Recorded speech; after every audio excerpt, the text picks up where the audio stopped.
आज हम stress and time management का कोर्स देखेंगे BPAS 186। इसका एग्ज़ाम 28 जुलाई को होने वाला है, मॉर्निंग शिफ्ट। इसमें टोटल 3 ब्लॉक हैं। आज हम पहला ब्लॉक देखेंगे। फर्स्ट यूनिट है इसका तनाव को समझना, इसकी प्रकृति, लक्षण और स्रोत। तो तनाव की प्रकृति और अवधारणा। तनाव शब्द जो है ये स्ट्रेंजर शब्द से लिया गया है। यह एक लैटिन शब्द है जिसका अर्थ होता है तंग करना या परेशान होना, है ना, या फिर दबाव महसूस करना, प्रेशर, है ना। आज यह हर जगह यूज़ किया जाता है, चाहे घर हो, कारोबार हो, कामकाज हो, दिन प्रतिदिन हम डेली के जीवन में इसे यूज करते हैं। कई बार इस वर्ड को यूज करते हैं। बहुत ही सामान्य रूप से उपयोग किया जाता है। हम अक्सर ऐसे लोगों से मिलते हैं जो स्ट्रेस में होते हैं, जो तनाव अनुभव करते हैं, और हम स्वयं भी अपने जीवन में स्ट्रेस अनुभव करते हैं। 17वीं शताब्दी के दौरान इसका उपयोग व्यक्तियों द्वारा अनुभव की जाने वाली संबंधता और कठिनाइयों को दर्शाने के लिए किया जाता था, और 18वीं शताब्दी के दौरान इसे मुख्य रूप से दबाव, तनाव या बल के रूप में बताया गया। तनाव की प्रारंभिक अवधारणा मुख्य रूप से इसे बाहरी उत्तेजना बताने पर केंद्रित थी। हालांकि बाद में इसे कुछ उत्तेजनाओं के लिए एक व्यक्ति की प्रतिक्रिया के रूप में वर्णित किया गया। केनन ने मुख्य रूप से संघर्ष और पलायन की प्रक्रिया का अध्ययन किया था।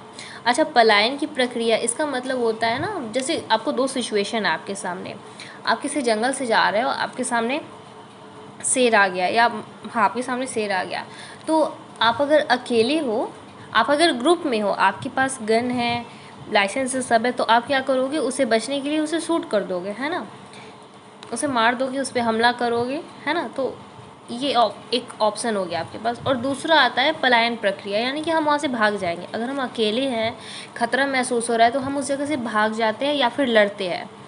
वो एक होता है ना, लड़ो या मरो, ठीक है। तो पलायन प्रक्रिया उसी को करते हैं कि हम एक सिचुएशन से भाग जाते हैं, पलायन कर जाते हैं, ठीक है। तो तनाव के प्रभाव पर केंद्रित था। केनन ने अपने प्रतिभागियों में शारीरिक परिवर्तनों का भी अवलोकन किया, और उन्होंने इन परिवर्तनों को तनाव में व्यक्तियों द्वारा प्रदर्शित किया।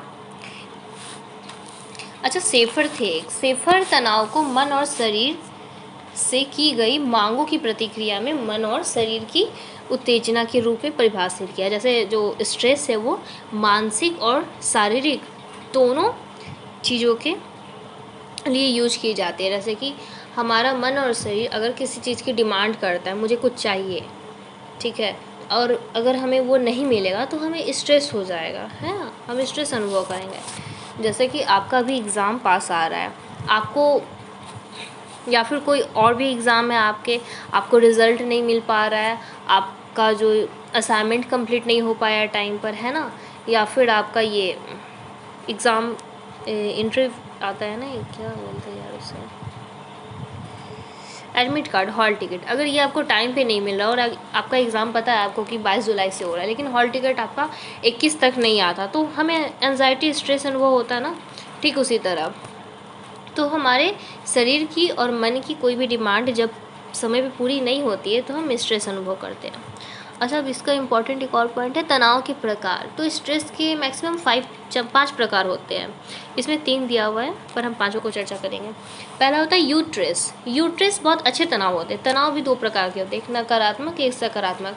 तो यूट्रेस में ना, जैसे किसी की शादी होने वाली है, कोई गुड न्यूज़ है ना, नई नौकरी आपको मिल गई है, आपका रिज़ल्ट बहुत अच्छा आया है ना, तो इन सब चीज़ों में ना हमें यूट्रेस फील होता है। इसको यूट्रेस भी कहते हैं, और मतलब खुशी वाला स्ट्रेस भी कह सकते हैं आप, सकारात्मक स्ट्रेस। दूसरा आता है हमारा न्यूट्रेस। न्यूट्रेस ना अच्छा होता है ना बुरा होता है, नॉर्मली होता है। जैसे कि आपको 2 चीज़ों के बीच में चुनना हो, कोई, जैसे आपको पिज़्ज़ा खाना है या बर्गर खाना है, दोनों ही आपको अच्छा लगता है, पर खाना कोई एक है, तो इसमें हल्का सा हमको जो तनाव महसूस होता है उसको न्यूट्रेस कहते हैं। या सेकंड एग्जांपल आप ले सकते हो, आप कहीं बाहर जा रहे हो, बहुत ट्रैफिक लगा हुआ है, आपको रोड क्रॉस करना है, तो इस समय हमको हल्की सी ये स्ट्रेस फील होती है। तो मतलब ज़्यादा मुश्किल काम नहीं है, और हमको ज़्यादा इंपॉर्टेंट काम के लिए भी नहीं जाना है, नॉर्मली हम वॉक कर रहे थे तो थोड़ी सी प्रॉब्लम आई, तो इसमें जो हमको स्ट्रेस फील होता है, इसे न्यूट्रेस कहते हैं। और तीसरा है व्यथा यानी कि डिस्ट्रेस, ये हम नॉर्मली यूज़ करते हैं जो आजकल की लैंग्वेज में। तो यह तनाव की तीसरी श्रेणी है, जिसे अधिकतर लोग यूज़ करते हैं। डिस्ट्रेस तब होता है जब व्यक्ति द्वारा अनुभव की जाने वाली उत्तेजना बहुत अधिक या बहुत कम होती है। डिस्ट्रेस को तीव्र तनाव और दीर्घकालिक तनाव भी कहते हैं, लेकिन अधिकतर समय तक नहीं रहता ही है ना, ज़्यादा देर तक, लंबे समय तक नहीं रहता। और जो चौथा हम बात करने वाले इसमें जो मेंशन नहीं है, यह है हाइपर स्ट्रेस। तो अत्यधिक तनाव को, बहुत ज़्यादा तनाव होने पर हम उसको हाइपर स्ट्रेस कहते हैं। जैसे हाई ब्लड प्रेशर कहते हैं ना कि हाई ब्लड प्रेशर है, इसका ब्लड प्रेशर लो है, उसी तरह हाइपर स्ट्रेस होता है। फिर एक लास्ट आता है पाँचवा हमारा हाइपो स्ट्रेस। ये अपर्याप्त तनाव है जो कि हाइपो स्ट्रेस कहलाती है, मतलब अपर्याप्त है, ठीक है।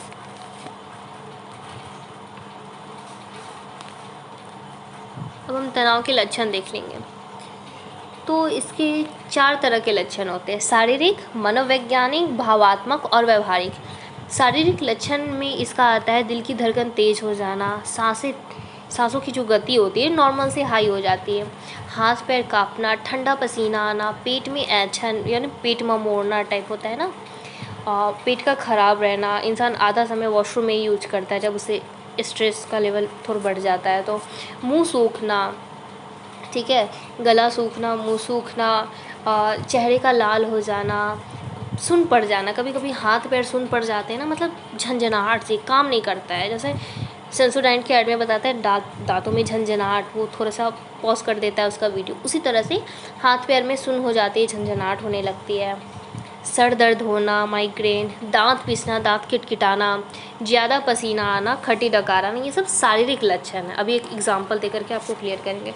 फिर मनोवैज्ञानिक लक्षण में आता है परेशान रहना, खोयापन, अकेले रहना, चिड़चिड़ापन, आत्मविश्वास की कमी, बहुत ज़्यादा चिंता करना, गलत गलत विचार सोचना, जैसे कि कोई मर जाएगा, किसी को कुछ हो जाएगा, या फिर मेरे बिना अगर मुझे कुछ हो जाएगा तो घर कैसे चलेगा, और ये ना ज़्यादातर महिलाओं में ये सब सोच होती है, ठीक है। तो निर्णय लेने में कठिनाई, कोई निर्णय नहीं ले पाते, लेते भी है तो गलत ले लेते हैं, उस पर डाउट होता है। फिर भावात्मक आता है, तो इसमें चिंता, अवसाद का मतलब होता है डिप्रेशन, क्रोध, गुस्सा करना, अपराध बोध, जैसे छोटी सी कोई गलती हो गई है या फिर कोई आपसे गुस्सा है, छोटी सी कोई प्रॉब्लम हो गई, उसमें भी आपको अपराध लगता है कि अरे यार कितना बड़ा गुनाह हो गया हमसे, क्या पाप कर दिया। ईर्ष्या, जलन वाली भावना भी आती है। शर्म भी, कुछ चीज़ों में शर्म का भी अनुभव करते हैं। अधैर्य, मतलब धैर्य नहीं रहता है, पेशेंस नहीं रहता है, और सुसाइडल थॉट आते रहते हैं। ये सब भावात्मक लक्षण हो गए। व्यवहारिक लक्षण जो कि हम देख सकते हैं, उसमें आता है नशा करना, धूम्रपान, ज़्यादा चाय कॉफ़ी पीने लगते हैं लोग, है ना, नस्ली चीज़ों का उपयोग करते हैं।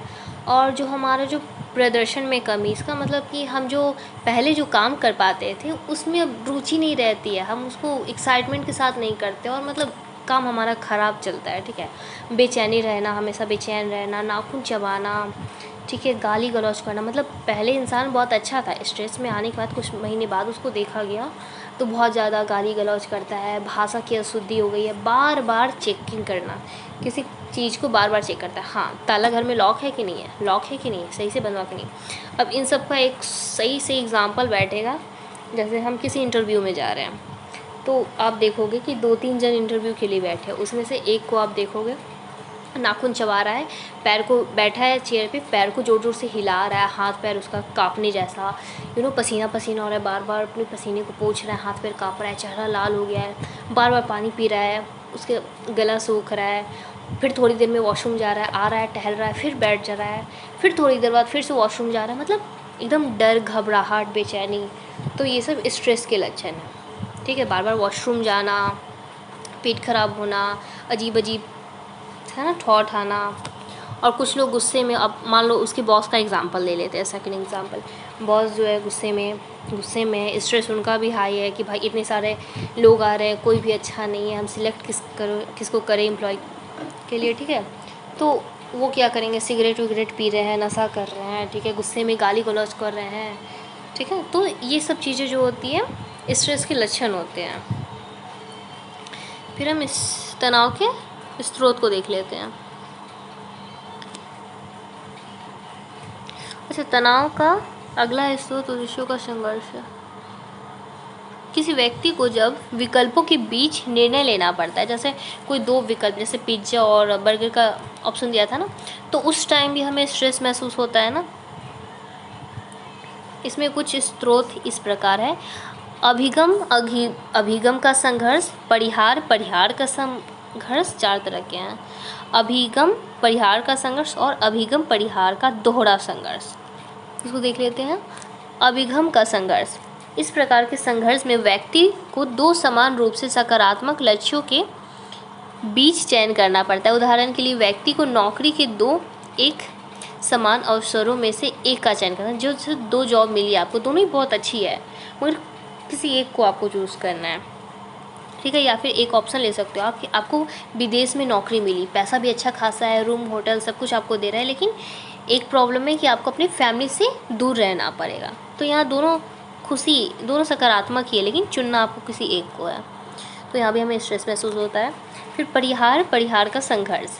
परिहार का संघर्ष उद्देश्यों का संघर्ष का अगला प्रकार है। इसमें भी व्यक्ति को 2 समान लक्ष्यों के बीच चयन करना पड़ता है, परंतु इसमें विपरीत लक्ष्य समान रूप से नकारात्मक होते हैं। उदाहरण के लिए व्यक्ति को निर्णय लेना पड़ सकता है कि वह बेरोजगार रहना चाहता है या एक औसत दर्जे का काम करना चाहता है, मतलब कम आमदनी वाला काम करना चाहता है, या फिर बेरोजगार। तो बेरोजगारी से अच्छा है कि कुछ तो इनकम हो जाए, ठीक है। इसमें भी लोगों को स्ट्रेस होता है। फिर तीसरा आता है अभिगम परिहार का संघर्ष। इसमें लक्ष्य एक ही होता है, जो सकारात्मक भी है और नकारात्मक भी है। उदाहरण के लिए व्यक्ति को यह निर्णय लेना पड़ सकता है कि वह विदेश में नौकरी के लिए जाए या नहीं जाए, है ना, जाना है या नहीं जाना है। वह इस बात के लिए उत्साहित हो सकता है कि विदेश में नौकरी लगी है, लेकिन इस कथ्य का भी सामना कर सकता है कि उसे परिवार से दूर रहना हो, जैसा भी मैंने एग्जाम्पल दिया था। सकारात्मक नकारात्मक दोनों हैं। फिर अभिगम परिहार का दोहरा संघर्ष। ऐसा भी संभव है कि हमारे द्वारा सामना किए जाने वाले संघर्ष काफ़ी जटिल हो, वह अभिगम परिहार संघर्षों का संयोजन हो, ठीक है। उदाहरण के लिए किसी छात्र को 2 शैक्षिक अवसरों के लिए बीच में चयन करना हो। पहला, संगीत की शिक्षा, उसमें उसकी दिलचस्पी है, परंतु उसके माता पिता चाहते हैं कि वो कहीं नौकरी कर ले या फिर साइंस ले ले, इस टाइप का चीज़ होता है ना। तो वहाँ भी उसे स्ट्रेस होता है कि अपनी पसंद की चीज़ को छोड़ करके उन्हें वो करना पड़ता है जो उससे लोग चाहते हैं। हालांकि इस चीज़ में ना आपकी खुशी के लिए तो वो कर लेंगे, लेकिन ज़्यादा टाइम तक, लॉन्ग टाइम तक वो खुश नहीं रहते। एक समय आएगा कि आपको ताना दे ही देंगे कि आपकी वजह से हमने ये ऑप्शन चूज़ किया था, लेकिन मेरा दिलचस्पी इसमें कुछ भी नहीं है। तो ना वो खुश रहेंगे ना फैमिली खुश रहेगी। तो इससे अच्छा भाई जिसको जो पसंद है वही चूज़ करना चाहिए। अच्छा, दूसरा यूनिट आ गया हमारा समय प्रबंधन को समझना। तो समय प्रबंधन का अर्थ और महत्व। Time management. समय प्रबंधन समय के सर्वोत्तम संभाविक उपयोग में योगदान देता है। यह एक अवधारणा है जो समय के प्रभावी प्रबंधन से संबंधित है। इसका अर्थ होता है उपलब्ध समय को, जैसे आपके पास जो टाइम है उसका सही से इस्तेमाल करना, टाइम पे सारा काम करना ही समय प्रबंधन कहलाता है।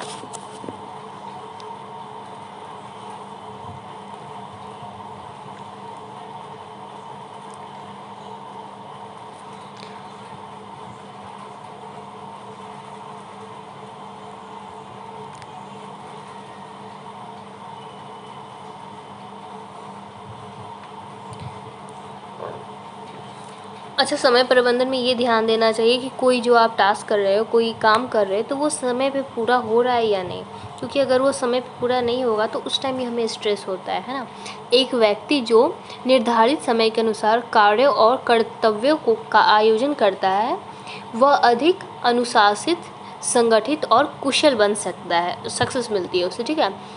टाइम मैनेजमेंट कार्यों को उनके महत्व के आधार पर प्राथमिकता देने और महत्वपूर्ण सीमित संसाधनों का सर्वोत्तम उपयोग करने का अवसर प्रदान करती है। रचनात्मक रूप से प्रदर्शन करने के लिए एक व्यक्ति के ज्ञान और कौशल को बढ़ाता है, जो टाइम मैनेजमेंट है ना वो।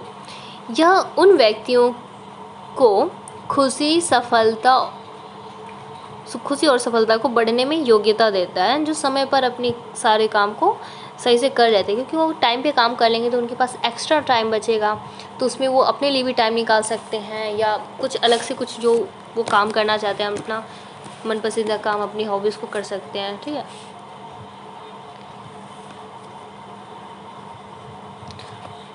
अच्छा, समय प्रबंधन में निम्नलिखित तथ्य शामिल है, इसको देख लेते हैं। समय प्रबंधन की प्रभावी योजना।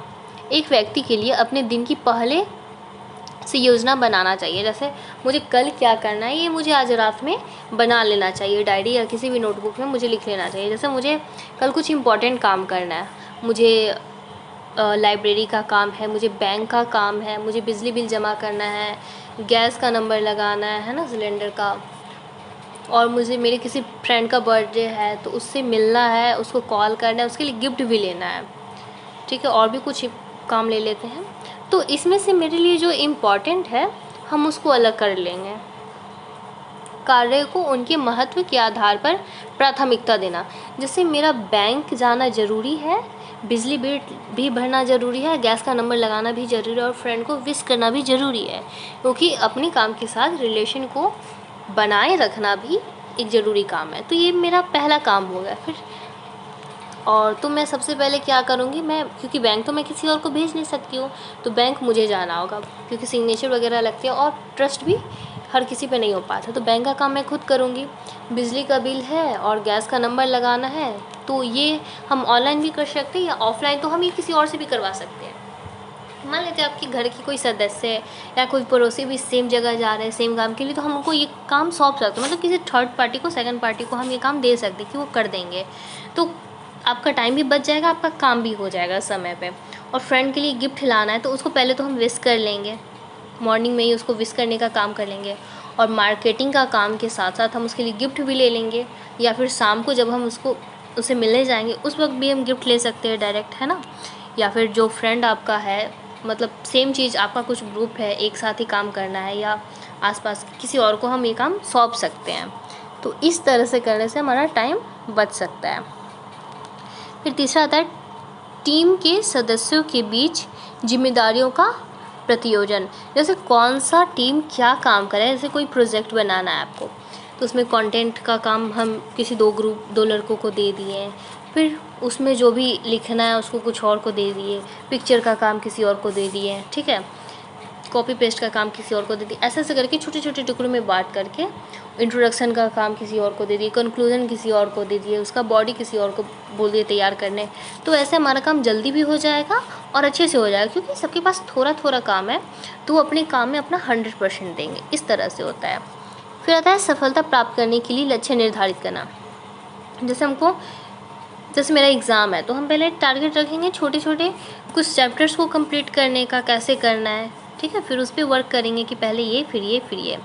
फिर दूसरा आता है लक्ष्यों को प्राप्त करने के लिए समय सीमा निर्धारित करना। अच्छा, तो हम इसमें टाइम बनाएंगे, जैसे इस कोर्स को हम 2 घंटा दे रहे हैं तो इस कोर्स को हम 4 घंटा दे रहे हैं, फिर इस कोर्स को हम 1 घंटा दे रहे हैं, ऐसे करके हम टाइम बनाएंगे। और अगर उस टाइम के बाद भी मेरा वो कोर्स कंप्लीट नहीं हो रहा है तो हम उसकी वजह से बाकियों का तो टाइम ख़राब नहीं करेंगे ना, हम उसको उतने भी छोड़ के दूसरे को देखेंगे, क्योंकि टाइम मेरे पास कम है तो मेरे पास भी 24 घंटे ही जितना आपके पास है, लेकिन हमको ये देखना है कि जो अभी इम्पॉर्टेंट है, आज के लिए जो इम्पॉर्टेंट है उसको पहले करना है। अच्छा, फिर आता है हमारा आवंटित समय में कार्यों को पूरा करना सुनिश्चित करने के लिए निगरानी। जैसे आपका काम जो है वो टाइम पर पूरा हो रहा है या नहीं, इसको बार बार चेकिंग करना, ठीक है, क्योंकि समय ज़्यादा लग जाएंगे तो ये भी प्रॉब्लम है, और मतलब टाइम है और आप उस काम को कर भी नहीं रहे हो तो ये भी टाइम की वेस्टिंग ही होगी। समय प्रबंधन का महत्व, तो पीछे वाला जो भी लाइन लिया वो महत्वपूर्ण है ही। एक संगठन में प्रत्येक कार्य की समय सीमा तय होती है। किसी भी काम के लिए टाइम लिमिटेड होता है, जैसे कि असाइनमेंट का टाइम होता है, जुलाई सेक्शन वालों के लिए अलग टाइम होता है, दिसंबर वालों के लिए अलग टाइम होता है, 1 से 2 महीना मिलता है, मार्च अप्रैल का समय मिलता है, और दिसंबर वालों को सितंबर से अक्टूबर नवंबर तक का समय मिलता है। इस समय जब हमें टाइम पता है कि इतने टाइम में मेरा काम इसके बीच में ही होना चाहिए। तो हम पहले के 15 दिन आराम करके नहीं कर सकते हैं ना, हमको पहले के 15 दिन ज़्यादा मेहनत करना चाहिए, ताकि अगर मेरा काम पहले भी ख़त्म हो जा रहा है तो मेरे पास कुछ दिन एक्स्ट्रा बच जाएंगे, तो हम उसमें कुछ और काम कर सकते हैं। दूसरा आता है अनुशासित, समर्पित और समय के पाबंद कर्मचारियों परिस्थितियों के पसंदीदा बन जाते हैं। तो ऐसा जैसे हम ग्रुप में काम कर रहे हैं, ऑफिस में काम कर रहे हैं, तो हम अपना टाइम भी, तो एज अ बॉस मुझे अपना टाइम भी अपना काम भी टाइम पे करना होगा। सिर्फ मैं एम्प्लॉयज़ पे शासन नहीं कर सकती कि तुम इस टाइम पे ये काम ख़त्म करो, तुम्हारा ये काम अभी तक क्यों नहीं ख़त्म हुआ। मुझे भी टाइम मैनेज करके चलना होगा, तभी हम उनको समझा सकते हैं। ये सब चीज़ें समय बर्बाद करने के परिणाम और समय प्रबंधन के लाभ। तो समय बर्बाद करने के परिणाम देख लेते हैं। समय बर्बाद करने या समय का प्रभावी ढंग से प्रबंधन करने में विफल होने के परिणाम निम्नलिखित हैं।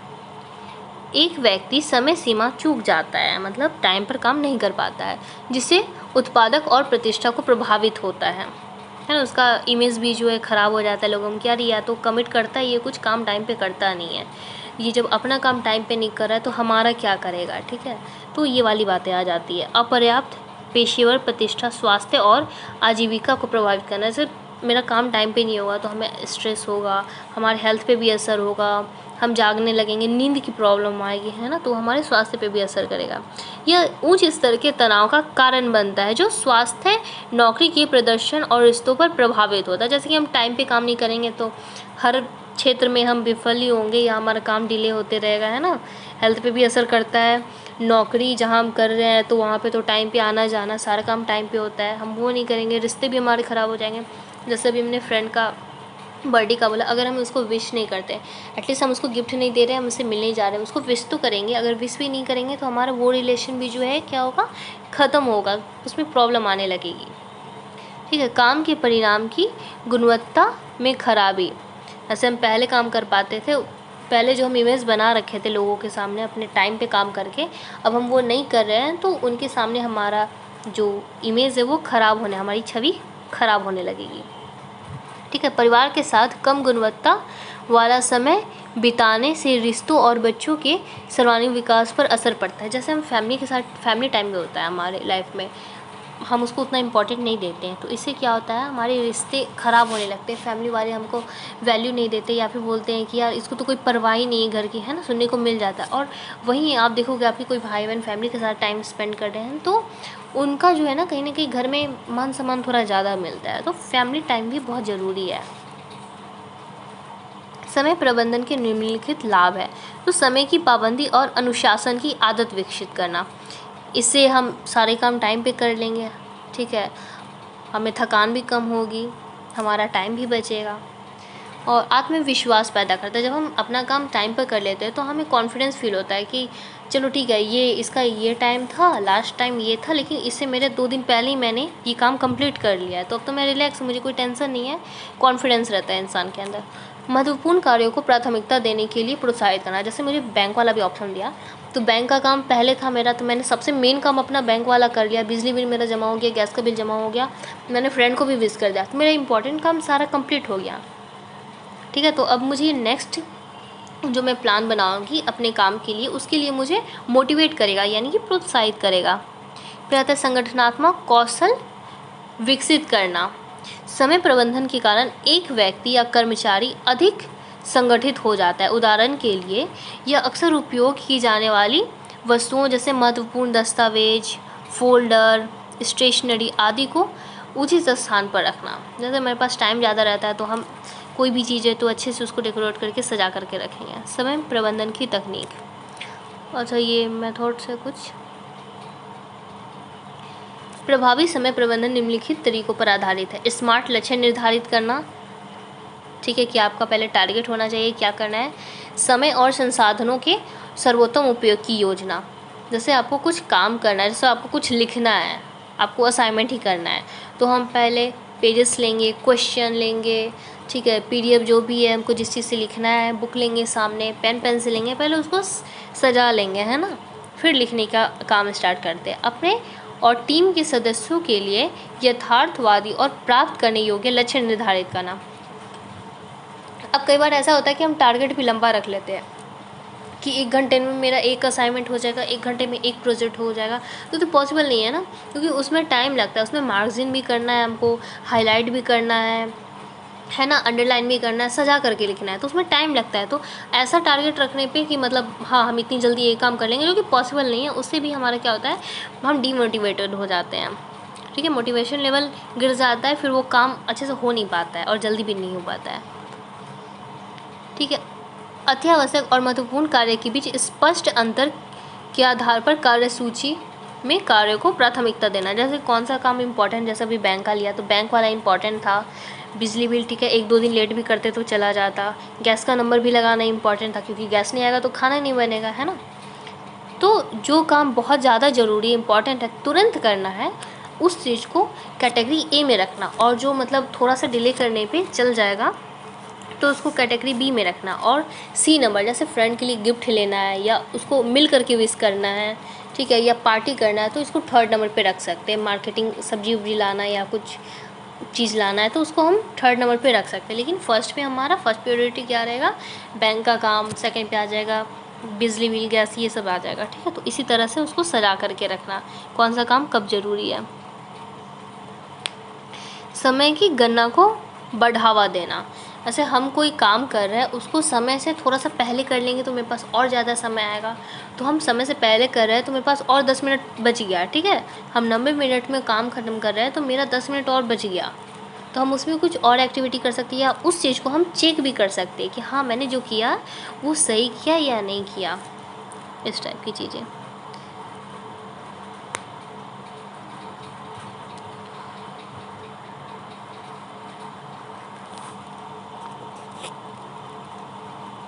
कार्यस्थल पर समय प्रभाव, अच्छा तो ये वही चीज़ है जो अगर हम ख़राब मेरा समय प्रबंधन रहेगा, मेरा टाइम मैनेजमेंट स्किल अच्छा नहीं रहेगा, तो हम जहाँ काम कर रहे हैं या जिस भी क्षेत्र में काम कर रहे हैं, एज हम स्टूडेंट हैं तो हम विद्यार्थी हैं तो हम पढ़ाई के क्षेत्र में काम कर रहे हैं, उसमें भी मेरा जो रहेगा प्रदर्शन ख़राब रहेगा। और ऐसा हम किसी जॉब कर रहे हैं तो वहाँ भी हम सही से चीज़ों को नहीं रख पाएंगे। इसके बाद क्या हुआ कि वो प्रॉब्लम, अगर बॉस मुझे कुछ बोलेगा, डांटेगा, तो मैं घर आकर अपनी फैमिली पे वो चीज़ उतारूँगी, मतलब चिड़चिड़ापन रह जाता है हमारे अंदर, है ना। सर दर्द, माइग्रेन, ये सब चीज़ें होने लगती हैं। तो ये हमारा ख़त्म हो गया है ब्लॉक 1। नेक्स्ट हम ब्लॉक 2 पढ़ेंगे। Thank you.